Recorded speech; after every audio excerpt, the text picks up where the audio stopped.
A sexta leitura da Parashá de Vayetze, Yaakov levantou e carregou seus filhos e as suas esposas sobre os camelos. Primeiro ele falou dos machos, dos seus filhos, depois falou das fêmeas, das esposas. Esav deu preferência para as mulheres do que para os homens, está escrito que Esav pegou as esposas e os filhos. Aqui é no sentido, não na questão de respeito e dar a vez e coisa assim, e sim na questão do que é o foco do homem, né, está reparando nas mulheres, etc. E ele conduziu todo o seu rebanho, todas as posses que ele adquiriu, tudo que ele comprou em Padan Aram, né, lá em Haran, para chegar para Yitzhak, seu pai, para a terra de Canaã. Aquilo que ele comprou através do seu rebanho. A gente falou que ele vendia o rebanho e comprava servos, escravas, camelos e burros. E Lavan foi tosquear o seu rebanho e Rachel roubou as idolatrias, as estátuas que o pai dela tinha. Aquele rebanho que ficava 3 dias de distância, ele foi lá tosquear e Rachel roubou. Como é que pode roubar? Foi a intenção de tirar o pai da idolatria e seria um motivo que na cabeça dela estaria justificando esse roubo. E Yaakov, modo de falar, roubou o coração de Lavan no arameu, ou seja, ele não falou que ele estava fugindo, estava indo embora, porque se ele falasse, Lavan não ia deixar ele ir embora. E ele fugiu, ele e tudo que ele tinha, e levantou e passou o rio e colocou a sua face, já colocou em direção para o monte Gilad. E foi contado para Lavan no terceiro dia que Yaakov fugiu, porque afinal tinha a distância de 3 dias, então em 3 dias deu tempo de alguém chegar e contar para Lavan, olha, Yaakov se mandou com toda a família, com todo mundo, com suas filhas e foi embora. E Lavan pegou os seus irmãos com ele e perseguiu atrás dele um caminho de 7 dias e ele se grudou neles, alcançou eles no Monte Gilad. Quem são os irmãos dele? Os seus amigos, seus próximos, não obrigatoriamente irmãos, chama modo de falar. Caminho de 7 dias, como assim? Esses 3 dias que alguém foi lá caguetar, contar para Lavan, Yaakov continuou andando, né, mais 3 dias. Então Yaakov estava distante 6 dias ao passo de Yaakov. No 7º dia, Lavan alcançou eles, ou seja, o que Yaakov andou em 7 dias, Lavan andou em 1 dia, e é lógico que Yaakov com rebanho, com animais, com crianças, e Lavan, né, só correndo, né, com os capangas. E veio Hashem para o Lavan arameu no sono da noite, disse, cuida para você, talvez você vai falar com Yaakov de bom até mal, até o teu bom é ruim para ele, toma cuidado, porque o bom do Rashá é mal para o tzadik, então toma muito cuidado com o que você vai falar, Hashem falou para Lavan. E Lavan alcançou Yaakov fincou sua tenda no monte, e Lavan fincou o local onde seus irmãos iam ficar, seus amigos estavam com ele, no monte Gilad. E disse Lavan para Yaakov, o que eu fiz para você roubar meu coração, você me enganar, e para você se comportar com as minhas filhas como se fossem sequestradas? Shvuyot Harev, pela espada, ou seja, com um exército é chamado de espada, né? Uma maneira de falar, quer dizer, como se fosse levada a despojo de guerra. Por que você se escondeu para fugir? Você me enganou, você me roubou, em modo de falar. Você não me contou, eu ia te enviar com alegria, com músicas, com harpa e com tof, com batuque. Você acha mesmo que Lavan ia realmente fazer isso, né? Vatignovoti, você não roubou a mim, roubou a minha consciência. Quer dizer, eu não sabia que isso ia acontecer. Você nem me deixou beijar meus filhos e minhas filhas. Você se comportou de uma maneira muito tola, muito boba. Eu tenho força de fazer com vocês mal, mas o Deus, o Pai de vocês, ontem falou para mim, te cuida de falar com Yaakov de bom até mal. Ou seja, força para fazer eu tenho. Sempre a palavra El é linguagem de poder, e no caso, quando é usado o sobrenome de Hashem, quando é sagrado, é por causa da questão do poder que Hashem tem. Então, ele é dia aqui, está falando, eu tenho poder na minha mão, e essa explicação também, por que usa como nome de Hashem essa mesma palavra. E agora que você foi, que você estava com saudade da casa do teu pai, tudo bem, já não estou entendendo porque você não avisou, mas você estava com saudade, você foi, você quer ir embora, tudo bem. Mas por que você roubou o meu Deus, a minha estátua? Nirsafta, você estava com desejo, estava com aquela saudade, como a gente conta, Nirsefá, vegam kaltá nafshi. Yaakov respondeu e disse a Lavan, porque eu estava com medo, porque eu falei, eu pensei, talvez você vai roubar minhas filhas de mim. Foi tanto trabalho para conseguir, 14 anos trabalhando, é tanta loucura, tantas vezes que Lavan trapaceou ele. Então, ele respondeu na ordem. Sobre a primeira pergunta de ter saído sem avisar, ele primeiro respondeu, saí daqui. Se eu avisasse, talvez eu não ia conseguir levar elas. E sobre essa questão do roubo, com quem você encontrar esse teu Deus e tua estátua, não vai viver.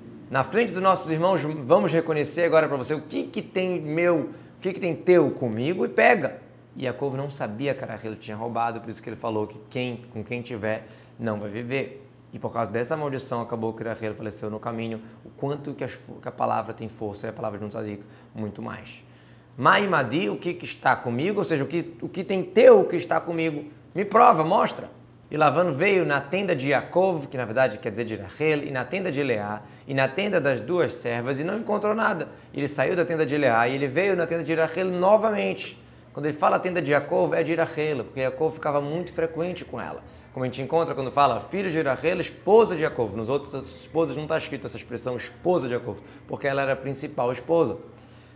E ele veio na tenda de Rachel, ou seja, quando ele saiu da de Leá, ele voltou mais uma vez na de Rachel, até antes de procurar nas das servas. Por que tanto assim? Porque ele conhecia ela, que ela mexia muito nas coisas.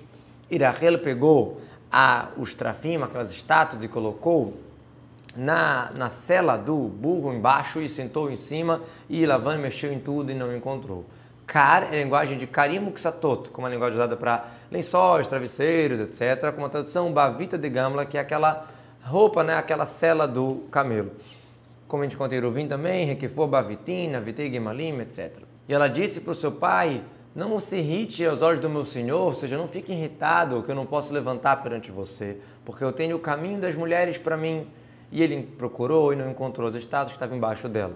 Que seria o caminho das mulheres, ou seria o período das mulheres, ou seria a questão da discrição, né, que ela não poderia levantar.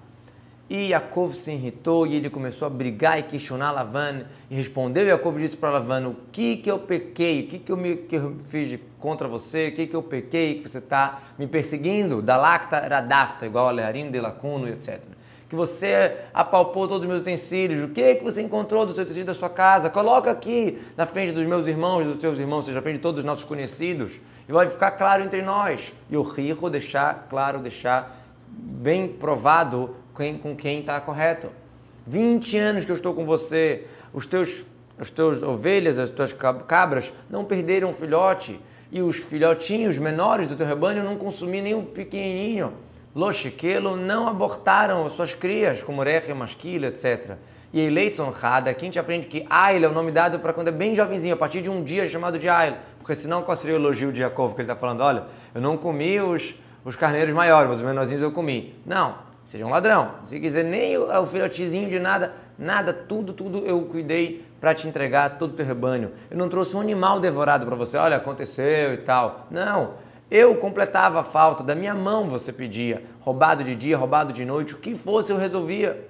Trefad foi devorado através de um leão, um lobo. Anohia Hatena é a linguagem que é usada, a pessoa que jogava uma pedra num cabelo e não errava. Ou seja, Benil Shlomo Hataim, pecando de faltando. Né? Ou seja, se faltasse, eu que ia completar, ou seja, ia faltar de mim, porque você ia pedir de mim. Anohia Hatena com a tradução, aquele que faltasse, que tivesse a menos da conta, eu tinha que completar. Roubado de dia, roubado de noite, tudo eu pagava, quer dizer, mesmo que de noite, mais difícil de cuidar, pagava. Gnuvti, com Yuda mais, igual Rabati, Bagoim, Sarati, é uma linguagem poética de falar. Eu estava de dia, fiquei consumido pelo calor e gelo e frio de noite, e tirou o sono dos meus olhos, ou seja, né, igual aquele fogo que consome, ou seja, a maneira de falar, aquele mormaço, e também o frio, Mashlikar Ho, tradução glida, né, que é de calor, de gelo, e meu sono realmente saiu dos meus olhos, ou seja, eu ficava ali cuidando para você não perder nada. 20 anos na tua casa, eu trabalhei 14 anos para as tuas duas filhas e 6 anos no teu rebanho, e você trocou o meu salário 100 vezes. Você trocava o nosso combinado, pontilhado, manchado, anelado, vrudim, aquela com a listra com as manchas. Se não fosse o Deus do meu pai, o Deus de Abraham, e o Pacha de Isaac, o temor de Isaac que estava comigo, que agora você ia me mandar sem nada. Quer dizer, se dependesse de você, se não fosse os milagres que Hashem fez, eu ia voltar sem nada. O meu sofrimento, o esforço das minhas palmas, Deus viu e provou ontem, quando falou para você que você não deve fazer nada comigo. Pacha de Yitzhak, porque ele usa essa expressão, o temor de Yitzhak, quer dizer que é Hashem, que Yitzhak teme a ele, porque ele usa a expressão Deus de Yitzhak, porque a Kadosh Baruch Hu, ele só deixa seu nome específico sobre o Tzadik somente depois da vida. Na vida, Deus não faz isso. Mas uma vez ele falou, Eloquei Avraham, Eloquei Yitzhak, Hashem falou isso para Yaakov, porque lá era uma situação que ele já estava cego, estava como se fosse morto, mas Yaakov ficou com medo e preferiu usar a expressão Pacha de Yitzhak. Vayochach, linguagem de advertência e não linguagem de prova, ou seja, ele te advertiu ontem para não fazer nenhum mal para mim, porque Hashem sabe o meu esforço e o quanto que eu sou honesto.